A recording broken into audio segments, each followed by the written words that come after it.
So as you're getting excited to move to the USA and you've packed your whole life in your suitcase, you've finished processing your visa and all that stuff, there are a few things that you need to know before you actually get here, and I am here to plug you to tell you about these things that you need to know before you actually move to this country, because I always feel like it's much easier, or it makes your life a little bit more easier when you know what to expect. And normally it's not to really scare you or demotivate you or make you feel a certain way. It's simply to prepare you.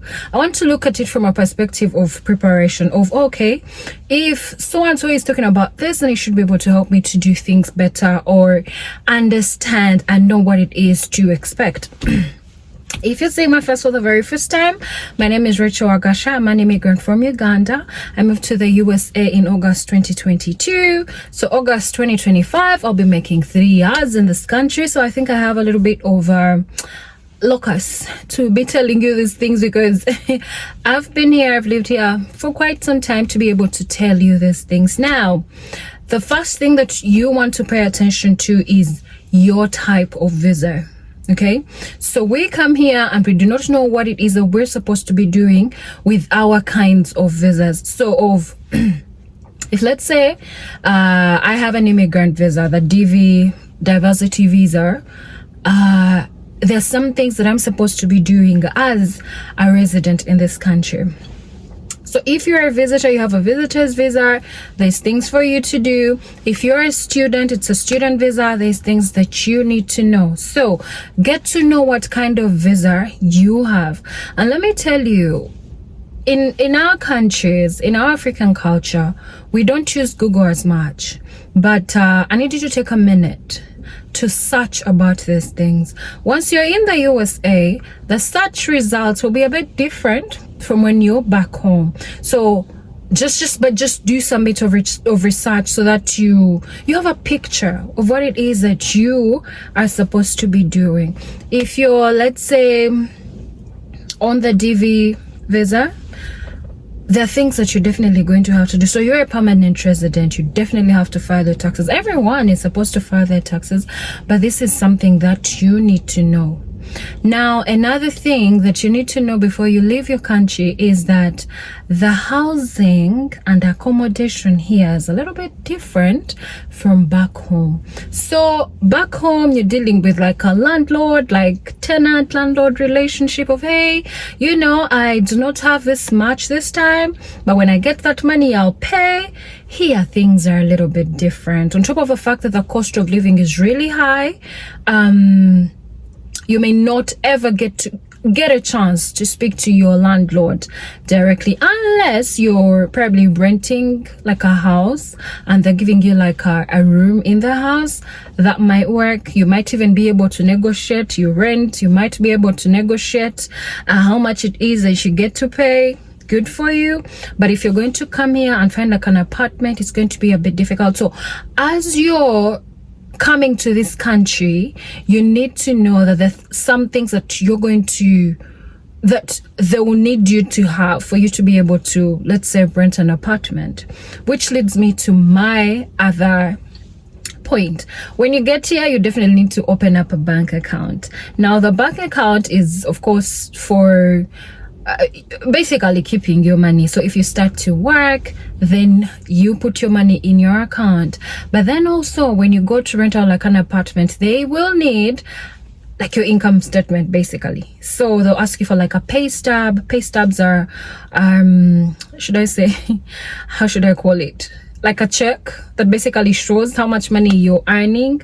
So where you're leasing or where you intend to stay, these guys will ask for your current pay stub and maybe a few previous ones to just be sure that you actually have a job and that your job is good enough to allow you live in their facility. Okay, so on top of everything that you need to do, you need to remember that.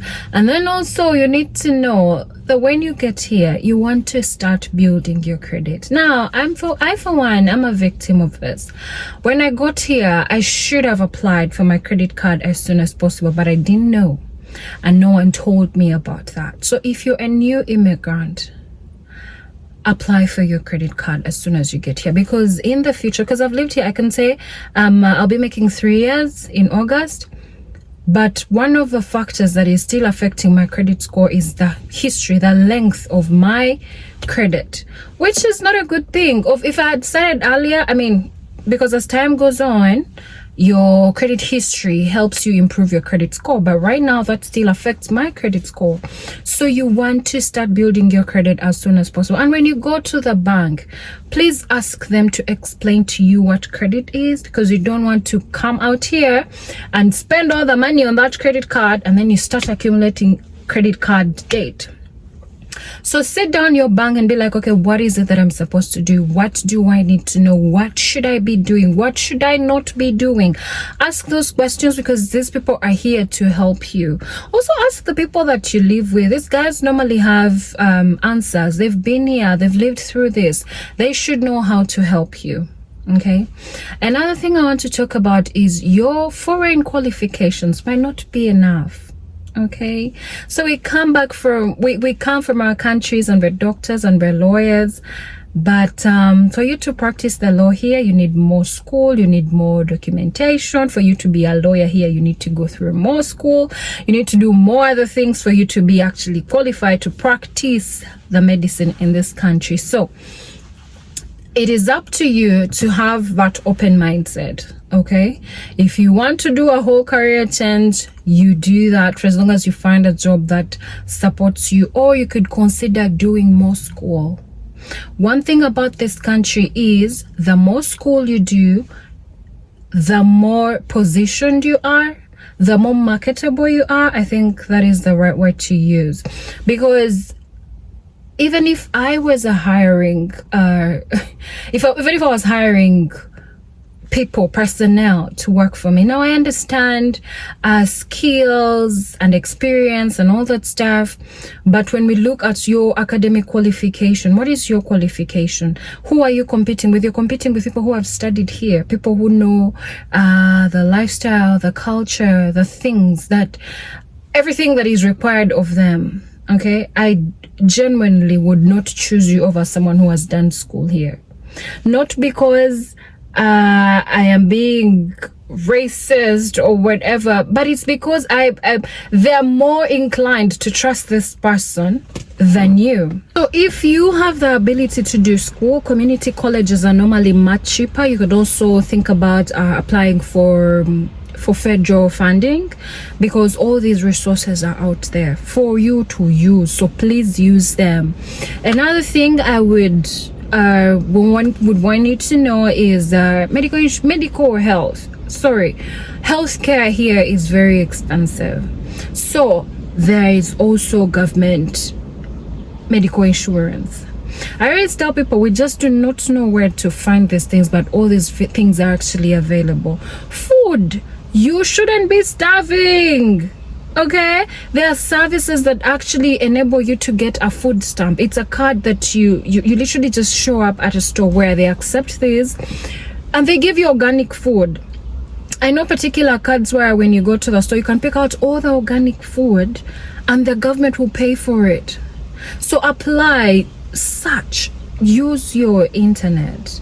Okay, when you get here, use that internet, apply. For as long as your visa allows you, just apply for these things. Those things are available for us to use. Do not be in a situation where you're failing to figure out things to do, or you're in need, or you're lacking just because no one told you. You have a phone, search for these services, because all these services are there. Okay, so if you are still in your country and you have access to a driving school, you can learn to drive, please do that. I will not stop telling you that in this country, driving is not a luxury. It's not prestigious for you to drive, because you could actually drive just about anything. You want a Tesla, you can get it. You want a Jeep, you want a BMW, you want a Mercedes, you can get it. But you can only get these things if you are able to drive. So you need the skill. So go to a driving school, learn to drive. As a grown-up watching this video, why don't you have a driver's license? Why are you unable to drive? Speaking from a perspective of someone who learned to drive as a grown-up. I hear you, but if you're 26 and above, no thank you. Go and learn to drive. If you're planning on moving to this country, driving school is expensive. Okay, they're going to charge you $45 and above for an hour of teaching you how to drive, and it's not going to help you. I paid for driving lessons, and I cannot tell you that there's anything that I apply in my driving today that I learned from that guy who taught me how to drive. No, I needed patience. I needed someone to actually teach me and be patient with me and shout at me. Now you're paying these guys, or not shout at you, okay, because they're trying to respect you and all those things. You need someone who's going to handle you with care, but with tough love as well. So if you have these people back home, use them to teach you how to drive. Okay, when you get here, things like doing your hair is expensive. So if you can learn a skill, you can learn to do anything with your hands. Again, I repeat, the people who are able to use their hands to make money in this country make more money than the people who sit behind an office desk. Yeah. There are also people who sit in an office and make good money. I don't deny that. But the people who use their hands, I mean, imagine a situation where you can use your hands and you also have an office job. There are so many times when I wish I could do hair, because I mean, I would love to plait maybe children's hair and then charge you $100. No, not 100 only, like 100, actually 200 per head. That would be good money. And there are people who charge per hour. So if you're doing hair that is longer than 8 hours, you're making very good money. Okay, so learn a skill. You know, these things that are looked down upon, like back home, someone says they do hair, you look at them and like, yeah. Those are things that bring money here. Someone is able to do nails. Those are things that bring money here. So if you can learn to do that, I mean, doing nails here is almost $60 and above. So imagine you're working on 10 people a day. How much money is that? You're making your good money in a day. So learn a skill. If you can't speak the English language, learn to speak the English language. Most of us come from countries where English is not a first language. Be able to communicate. If you can learn a few things that enable you to communicate, when you get here, you'll figure it out. But learn the English language, okay? Because this is the only way people are going to be able to communicate with you here. Also, I need you to be ready for the culture shocks, because those are normal. Life here is very much different. I mean, there's nothing that happens here, honestly, that I could say, oh, I can relate with this. No. Nothing. No.